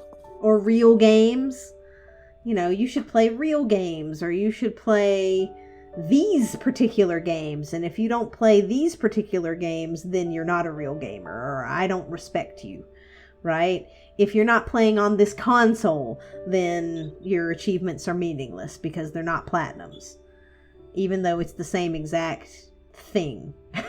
Right, you're Right, it's playing like the I have same the game. 100% in Dark Souls and the Platinum in Dark Souls, but somehow the 100% on Xbox doesn't count. Right, even though they literally both have the Dark Soul as the capstone of you got everything. It's the same. Yeah. They're not different. It's just not called a Platinum. Right. So, this elitism that people have for all kinds of different things, right? Oh, you haven't played these games. Oh, you don't play multiplayer games. Oh, you don't have 100 platinums. Oh, you don't have 1 million gamer score. Oh, the things that you've been playing are too easy. Or the things that you're playing are not the things that I've been playing is really what that is. Right. And therefore, you aren't as good as me, or I don't consider you a real gamer, or I don't respect you, or I just dismiss the things that you say. Right? Like, it's Yep. just, it's toxic, is what it is. It is. It is a toxic community, honestly. And that's not everybody, obviously, but as a whole, the gaming quote-unquote community, if we can even call it that, because, people care about different things, it's just so toxic. You have to do what I do, or you have to care about what I care about, or otherwise I could just completely dismiss you as a gamer. And it's awful. Yeah, I was looking at the TA Game of the Year voting, and it's between Plague Tale Requiem and Elden Ring, and Plague Tale Requiem was ahead, early on. I think Elden Ring has overtaken it now, but the comments are like, oh, people are only voting for Plague Tale Requiem so that Elden Ring can't win, it's not that great a game, Elden Ring is like the game of the decade or the century or whatever, and it's like, or Plague Tale Requiem was on Games Pass, more people played it, so more people voted for it early on. Obviously, there's going to be some people that vote for the one that like they don't want Elden Ring to win, so they'll vote for Plague Tale. But that doesn't mean that everybody that's doing it is, or the vast majority is, almost dismissing that game as if it's like not worthy of Game of the Year, when for some people it is their Game of the Year because they have no interest in Elden Ring. Because sadly, not sadly, Elden Ring and Soulsborne games aren't the be-all and end-all of gaming existence. I thoroughly enjoy them for the most part. I'm glad that we both enjoy them and play them together and have fun, but if someone doesn't want to play them, that's fine. If they tell me they're the worst games known to mankind, I'll be like, I don't quite agree with that statement. But they're not everybody's cup of tea. And so to dismiss people's opinions just because you think it's the best game is wrong. Yeah, no, I totally agree. And I mean, I haven't played Elden Ring, so I could be wrong about this, but I mean, I would be willing to bet you a large amount of money that I'm not going to specify that the story for Elden Ring, there is no way that it beats Plague Tale Requiem. No way. Probably not. I will also. I think it has one. I think it has one. I'm sure it does. Because it was, I think it was written by George R.R. Martin, who is overhyped. We'll put out there. And I liked Game of Thrones. But I like his books. But writes a decent story. He writes. He is a good writer, right? So I think he worked with them, or he wrote the story, or whatever. So I think it has a story, as opposed to like a narrative, as opposed to the others, which don't really. But I cannot foresee that game having anywhere close. I would say anywhere close to the story that Plague Tale Requiem has. I will also say for me, I doubt Elden Ring I doubt I will enjoy Elden Ring as much as Dark Souls, Mm-hmm. because it's mechanically different Mm-hmm. enough, and it also has that problem of being influenced by Bloodborne, and I Mm-hmm. didn't enjoy the way that Bloodborne played, and I'm pretty much certain that when I play Demon Souls, I will enjoy Demon Souls more than Elden Ring. Yeah. Because it plays very similarly to Dark Souls, from what I've seen, and Yeah. the Dark Souls mechanics, just fun. I just enjoy them way more. I like the slower pace. Mm-hmm. Yeah, no, I agree with that. And I think, Elden Ring is also open world and has, these tons and tons and tons of bosses and mini bosses and this and that. And if that's what you're looking for, I imagine it's awesome. But I'm kind of fatigued with open world games at the moment. We've been burnt a few too many times with open world of recent times. And the open world just seems to be too open, too much, as we talked about on your last point, right? Yeah. Too open, too much. And this is not to shit on Elden Ring. I am sure that we're going to play it and we're going to like it. Oh, yeah. But this nonsense about, like, it's the best game that's ever been made, I think is ridiculous nonsense. It's the overhype. It might be your favorite game, and that's fine. You can say, I love this game. It's my favorite game. But that doesn't mean that it is objectively the best game ever. And I think people too often conflate those two statements. Yeah. It is wonderful to have an opinion, and I love it when people love games. There should be more things that we love in this world, and that's great, right? Hearing people be enthusiastic about things that they love is awesome. People flipping that around and then saying that you shouldn't love what you love, or that what they love is better than what you love, is wrong. Agreed. So, yeah, I'm tired of all the toxicity with people. And then the second prong to that is comparing myself to other people, right? And then using other people as that measuring stick of, well, a bunch of other people have 100 platinums, and so I need to have 100 platinums, like, right now, immediately. That's ridiculous. It's silly to expect of ourselves. Yeah, it's taken them however long it's taken them. I shouldn't expect to have that overnight unless I'm going to play a bunch of really short, stupid, crappy games. Stroke the tortoise. Stroke the bunny. Stroke the dog. Stroke the cat. I think the Stroke the Tortoise one is actually a legitimate game that has a super easy platinum. Yeah. From what I was looking at. There are some easy games and short games that are really good, and that's fine. But that's not how we play, right? Like, we play games that we want to play. I think an hour or two game that's a game is fine. Mm-hmm. A 1 minute, 2 minute game is not a game. No. That's just a push to platinum. Yes.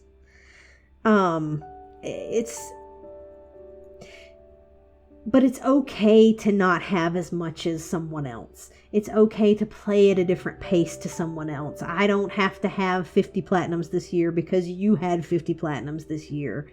It's all right. Stop playing to compare myself to other people and start playing for myself and to have fun with what I'm doing. That's what I want to focus on more. I agree with that statement as well. And I will say over the years, like when we first became friends, we were very competitive with each other. Mm. I had way more time than you did. I was hammering through games. And it made you feel less than, because you were like, why can't I get through games as quickly as Rob does? And it's like, I had way more time. And you were coming off time where you'd had more free time, and then you went into full-time work, and it just exacerbated the problem of like I was behind you and then I overtook you, and it was just a mess. And we realized long ago that comparing how well we're doing with each other is not a good way to stay friends. Right. And so I slowed down, partially because of my dry eye syndrome. I had to. Mm-hmm. And also partially because I didn't want to I didn't want to be that person that's continuously just like gone. Yeah, And look at me. Exactly. And I think it just wasn't tenable to keep up that pace. And then it's really nice just being able to go, oh yeah, nice, you completed that game, that's great. Or you really enjoyed that DLC. Or, you know, it's empowering you to feel happy about what you're doing rather than, oh yeah, I got the plat before you did. You suck. Right. Or feeling jealous, like, oh, he finished that game before I did. And instead feeling happy for you. Yeah. You know, that you played it and you got through it and you enjoyed it, or, you know, had a good time or had an easy time with it.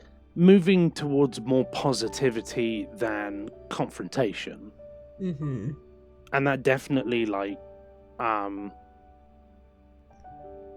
that definitely made gaming feel a lot nicer for the both of us. Yeah. Because it never feels nice to be the person that's behind. Yep. When you feel like you're like being actively like pushed against. Yeah. And it doesn't feel good. And even, you know, even when the other person isn't being like, look at me, it feels like that sometimes. And I think that part of that is, you know, is my responsibility. And I've worked on that, right?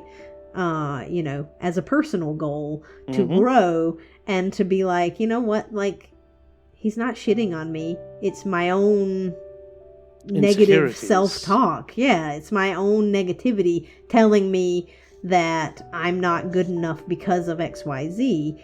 And that's just nonsense.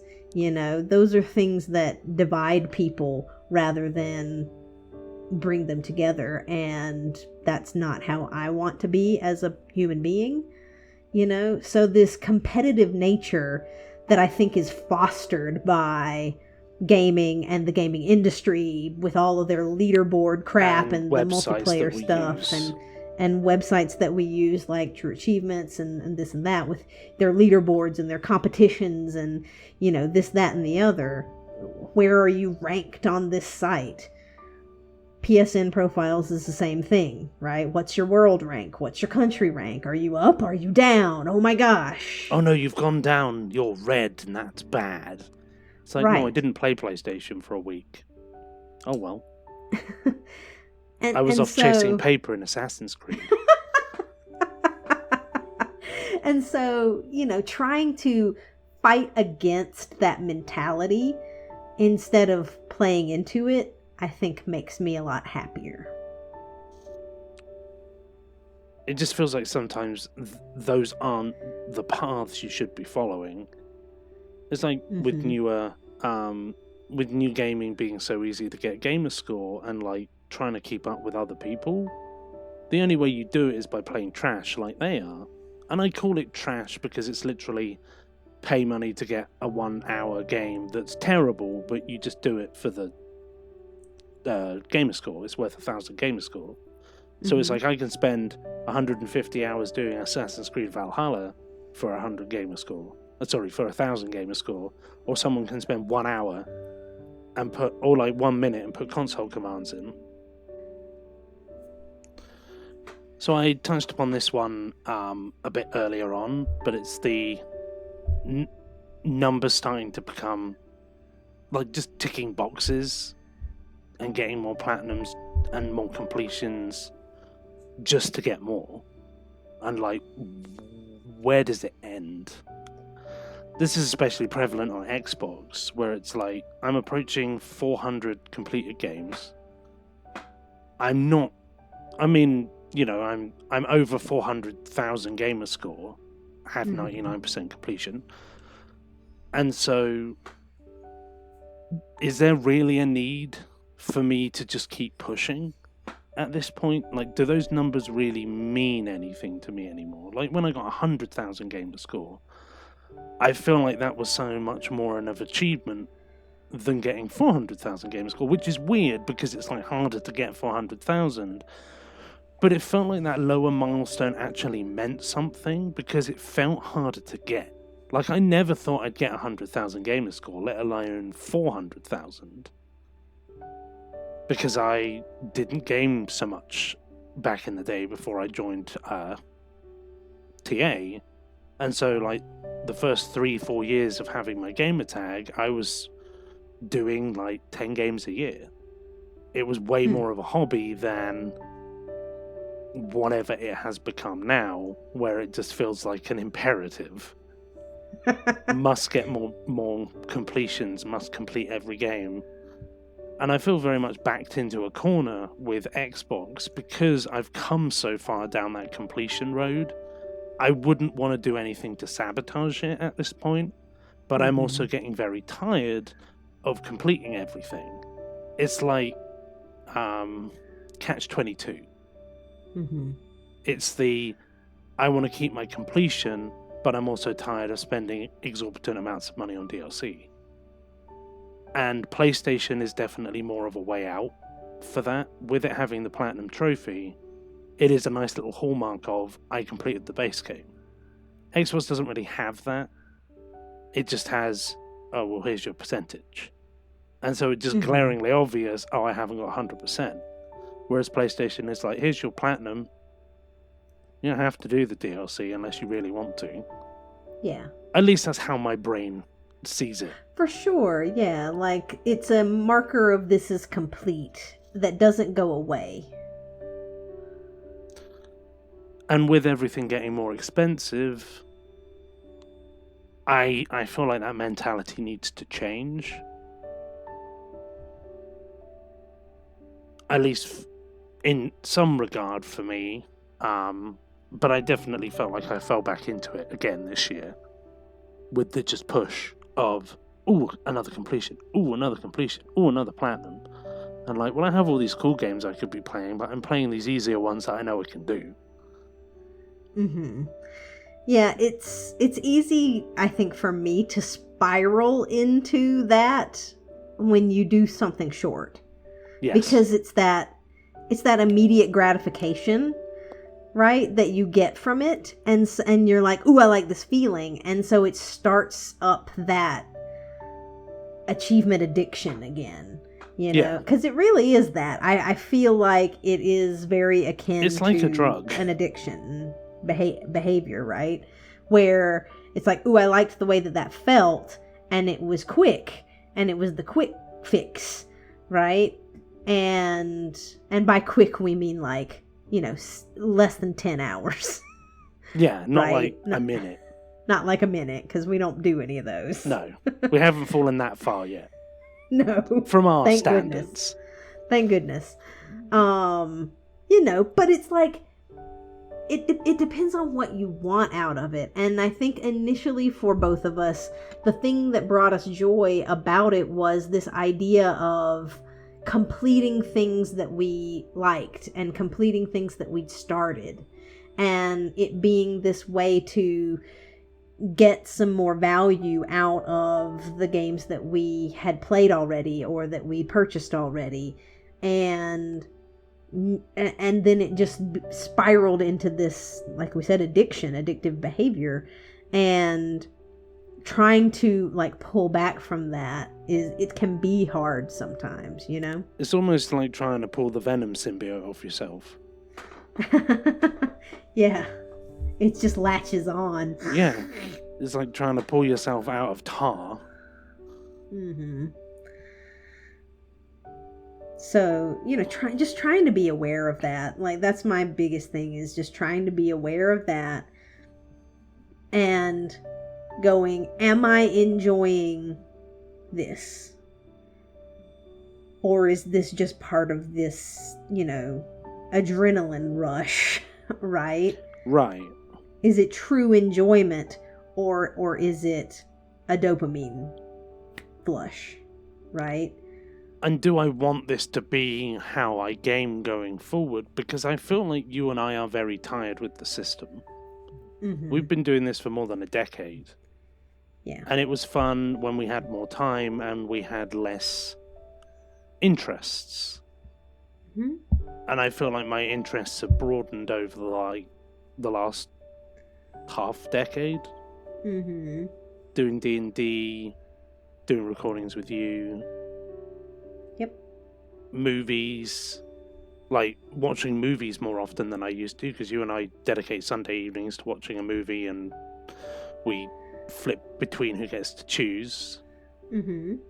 And just feeling like gaming doesn't need to fill the gaps in my life where I wasn't doing anything else, because I got heavily into achievement hunting, especially when I was unemployed. Yeah. Because it gave me something to do that didn't require too much effort, didn't require too much money, especially back then. And so it was easy, and it was easy to get away from my problems, Mm-hmm. to hide. It gave me an escape. Yeah. And I don't think I necessarily need it to be as prevalent as it used to be, but also that mentality is ingrained so deeply in my soul that it's so hard to break it.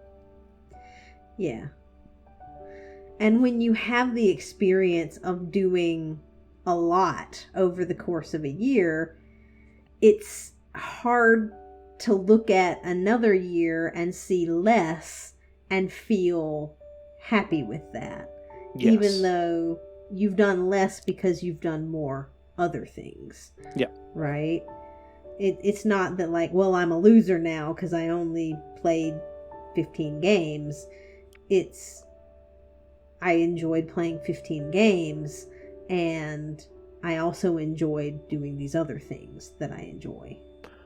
And I think this feeds nicely into our last point in this section, which is kind of for the both of us, where we don't really feel there's as many games that we want to play as there used to be.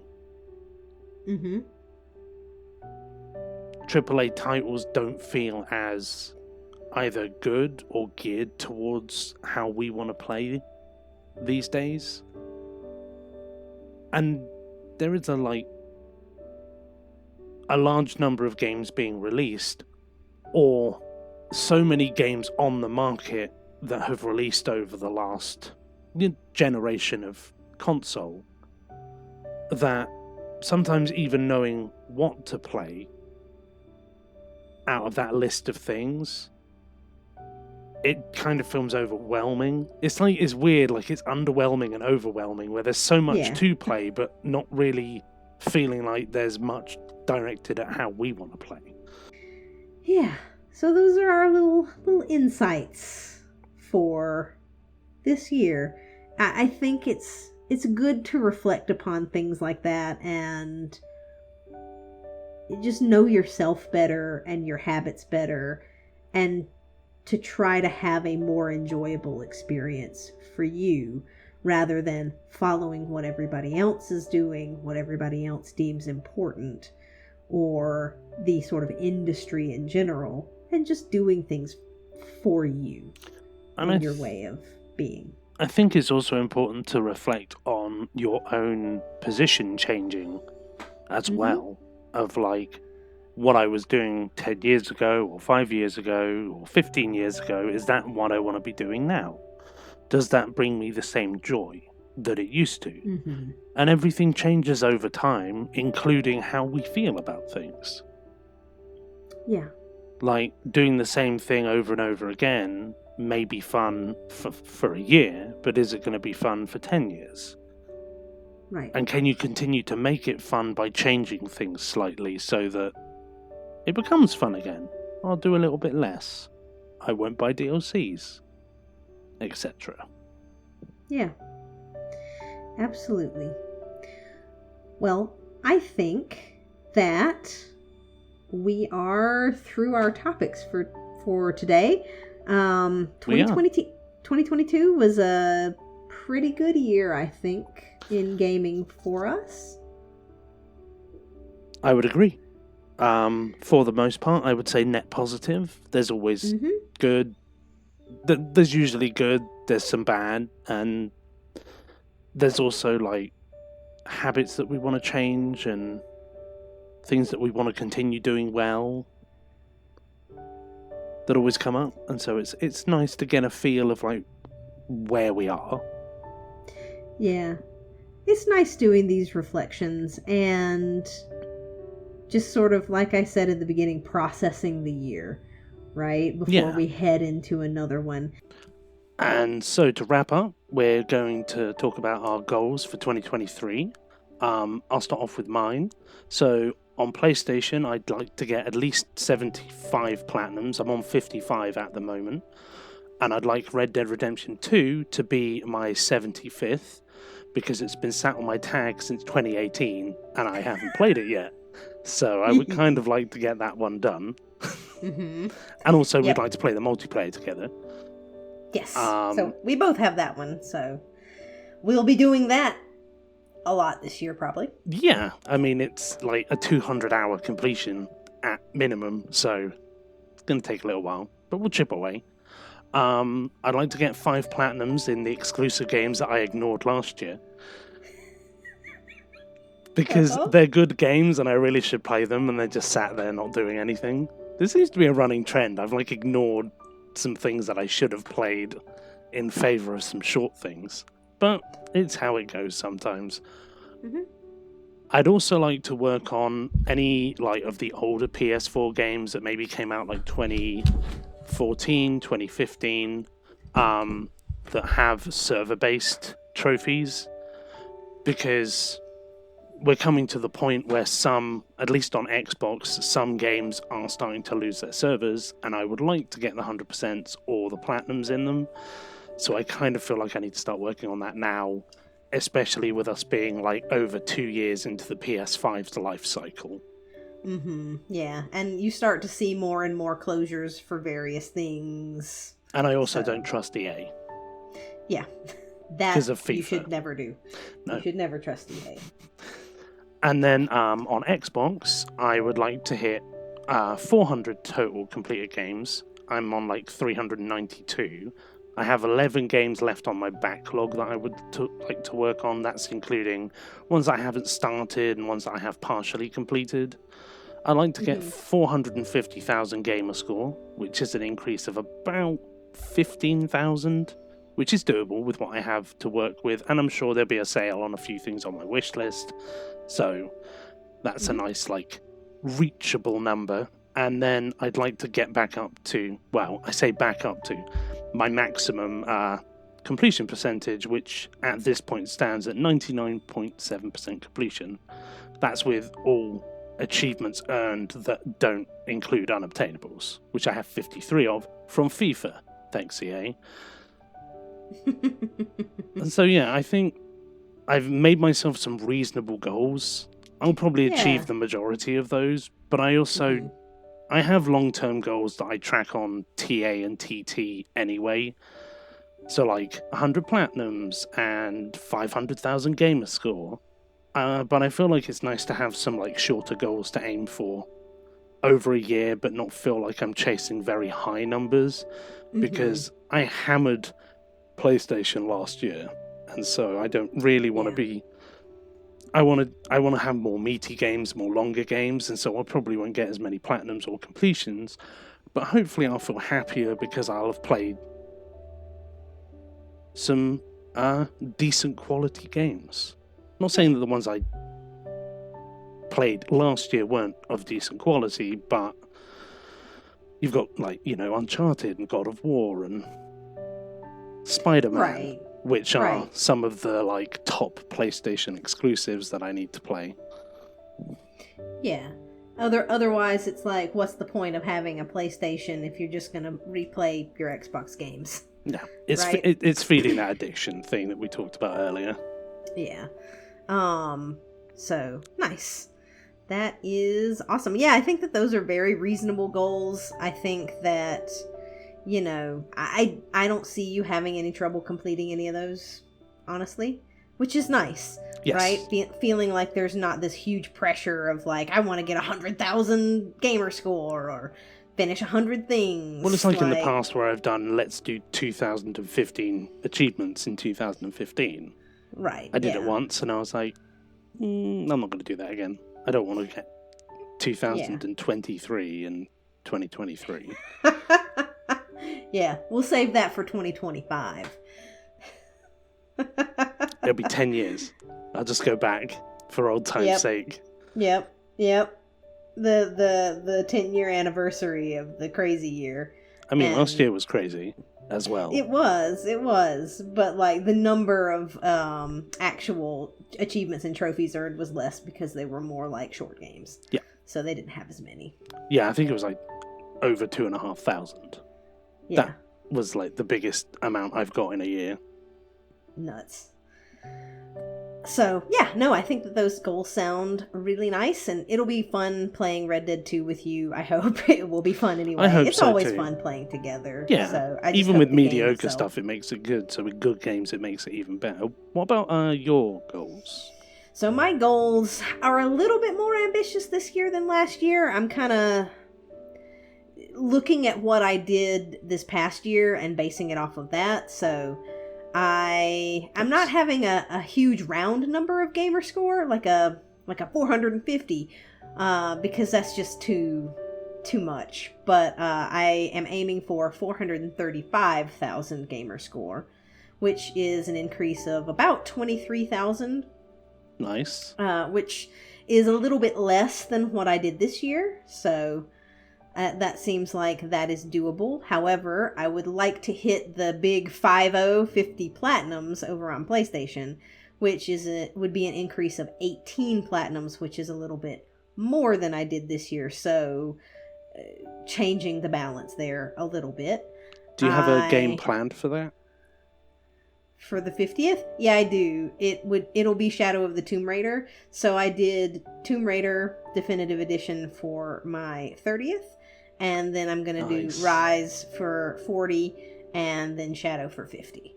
Great. It's just a series that I really like. And so those are the ones that I'm going to be aiming to hit on those milestones. So, yeah. Let's see. I would like to cut my backlog, my paid for backlog, in half about. So I'm aiming for about 25 games off of the backlog of games that I have paid money for, which would leave about 24 at this point. Most of those are on PlayStation. I have 11 games on my Xbox paid for list, and then the rest of those are PlayStation games. So yeah. And then I would like to play some more Games Pass. So I have Games Pass for another year. I was like, it was really good for me for this year, so I went ahead and got another year of that. And so I would like to up that by a little bit. The number that I had aimed for last year was 6, and I ended up playing 16. So I'm going to say if I play at least 10 this year, again, that'll be getting my money's worth out of the service. Right. But I will likely play more than that. It's just, it's a neat service because, and I imagine that the PlayStation one is as good too. I mean, maybe it's not quite I there imagine yet it will because get there, yeah, because it'll Xbox probably has get had there. several years to perfect Mhm. their model, and PlayStation is just getting started, and so they'll. I mean, Sony have a good head for business, and they'll use the Xbox model and maybe tweak it to work for them. Yeah, like they've already experimented with like having different tiers, right? So you can have the extra and then you can have the premium, or it might be the other way around. I think premium is the highest. Yeah. And The I essential, hear that extra, and premium. Yeah, I think the premium at this point, people are like, that's not really worth it. But they might try to make it better, or they may just combine the two and just have the one tier for everything. I think they're just probably testing the waters to see how viable various business models are with stuff like that. Right. And so I think what they really need to do is do what Xbox is doing and release their first party titles day one. If they want to be competitive with that, I think that's what they really need to do. In my opinion. But I agree. in any case, yeah, 10, I think at least 10 of those Games Pass games would get my money's worth out of it. I also want to, in relation to Games Pass, pay attention, because there's new things joining and older things kind of leaving all the time. The first party Xbox stuff stays on, and typically the like Bethesda stuff, the things that are owned by Microsoft, right, tend to stay on there for quite a while. But some of the other things, if not indefinitely, but the other things come and go. And so they usually give about a 2-week window for when they announce, hey, these things are leaving, for you to get them done. And so I just want to pay attention to that and make sure that I play any of the things that are on my list that I really want to, which means I may need to leave something that I'm doing and go and play something else if I really want to do that. Just to make sure that I play stuff before it leaves the service. And for us, usually it's fine to have 2 or 3 games on the go at once, so that wouldn't be a problem. For sure. And it's like, I think I've missed a few things, this year or in the past couple of years that have been on the service that aren't there anymore, that I kind of wanted to play and now aren't there. And it's like, it's not the biggest deal, but it's just something to keep an eye on, because you don't want to miss out on something when it's like, essentially, I've paid money to have access to these things. Right. You want to make it worth your money. Like, exactly. Oh, if I can play this for free, then I'll play this for free. Well, not for free, but it's like, you've paid your subscription, it's available, play it. Right, exactly. Because, the more you play on there, the better value it is for you, because the more you're getting for your money. Yeah, if you're splitting your money between more games, then each game is worth less amount of money. Yeah, exactly.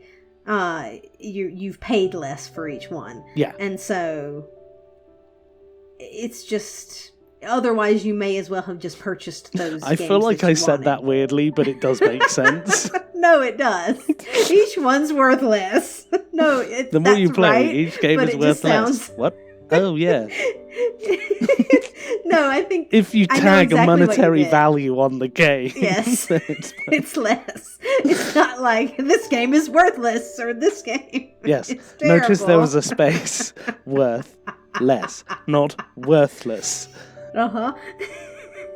So, yeah, because if you have that service and I paid about $100 for the year, because I got the pass I got it on a sale. And so if I play, let's say 2 games on there that are new releases, I mean, you might as well have just purchased them. Yeah. Cool. So I just want to pay attention to things that are leaving the service and play them before they go away, if I want to. Like, there are lots of things that I don't care about playing, but for the ones that I would really like to, I want to play them before they leave.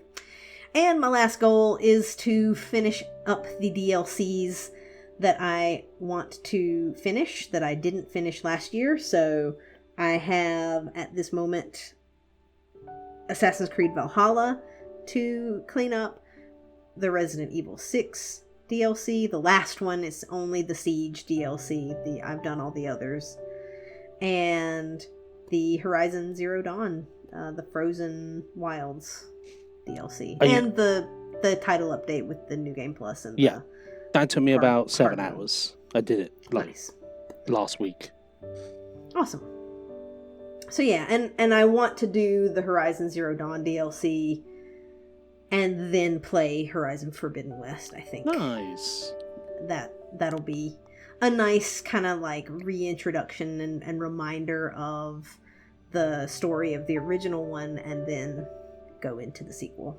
And I think that'll be a good way to do it. So yeah, a little bit more ambitious than this year, but I still think I don't think crazy. I think, reasonably more ambitious. Mm-hmm. Yeah. Maybe do a little bit more on PlayStation and a little bit less on Xbox, and Yeah, we'll see how mine balances out. I'll probably end up doing maybe like a third to a quarter on Xbox and 2/3 to 75% on PlayStation, just because I have more games that I want to play. Yeah. I still like the idea of splitting mine about half and half. Yeah, so. well, your depth of games on Xbox is a lot deeper than mine because I don't have Games Pass, so I got my games with gold backlog done, and now I'm doing my normal games backlog. Yeah. Well, that is our end of year wrap up and our goals for next year, and we talked our a lot. Insights for this year, and we talked a lot, but we haven't done one of these in a long time. And I think one of my goals for next year is to get back to doing a more regular podcast like this. Oh, that's nice. What, with me? Or are you going to drag me in? Yes. That's why I said it's one of my goals. I hope it's one of your goals too, or that one of your things that you will indulge me on. No, I mean, I enjoy these. Mm-hmm. I do. It's just, I feel like last year went by so fast that I didn't realise that we hadn't done one. I was like, Yeah. oh, I'm sure we did one like a few months ago. I'm sure we did one 6 months ago. It's been a year. Oh god, it's been more than a year. It's like, yeah, last year just disappeared. Yeah. I mean, I feel like Kinda. the last 3 years have disappeared, to be fair, ever since COVID. Yeah. No, I agree. Everything feels like, someone described it to me the other day. It's like 2020, 2020 part 2, Yes. 2020 part 3. Yep. Which is really what it kind of has felt like. So hopefully we'll get more of these going and get a more regular schedule, and Yeah, hopefully at least like every couple of months. yeah, and I have some goals for the channel, right? Like I want to get some more content posted, and I would like to start streaming some more because that's been fun. The few little test runs that I've had with it, Especially for our So. co-op games as well, where it's a good way to like get both of us and our audio together. recorded. Yep. So good things on the horizon for 2023, we hope. So let us know in the comments what your 2022 was like. And what your plans for 2023 are. Yeah, what games you've played and want to play, things you like, didn't like, stuff you're looking forward to. We want to hear about it. We love talking to you guys. And we wish you a happy new year. Yes. So take care of yourselves, and we will see you in the next one. Bye-bye.